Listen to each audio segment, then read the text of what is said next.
நண்பர்களே, ஜூலை 11 அன்று மயிலாடுதுறையில் ஒரு விசித்திர சம்பவம் ஏற்பட்டது. DSP M. சுந்தரேசன் தனது அதிகாரப்பூர்வ வாகனத்தை எஸ்பி எடுத்துவிட்டதால், அதன் பதிலாக அன்சேஃப் சப்ஸ்டிடியூட் வழங்கப்பட்டதாகவும், அது தனக்கு எதிராக நடத்தப்பட்ட ஒரு அவமதிப்பு திட்டமாக இருந்ததாகவும் அளித்த புகாராக அந்த நாளை நடைபயணம் செய்து அலுவலகம் சென்றார். அவர் கூறுகிறார், நியாயமான விசாரணைகளை செய்தால் தழுவப்படுகிறது என்று.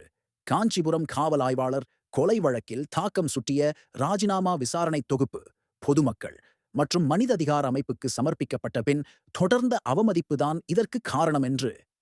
அதற்கு எதிராக டிஐஜி விசாரணை நடத்தியது. பல தகவல்கள் சுந்தரேசன் அவரையே தவறான நிலைமையாக்கிக் கொண்டதாக கூறப்பட்டன. அவருடைய வாகனத்தை மீள வழங்கியதோடு அவர் சஸ்பெண்ட் செய்யப்பட்டார். என்னை திணிற்றார்கள், உண்மையை சோடிக்க விடவில்லை. உங்கள் கருத்து என்ன? அரசியல் துஷ்பிரயோகம் அதுவரைதான் என எண்ணுகிறீர்களா? சப்ஸ்கிரைப் பண்ணுங்க.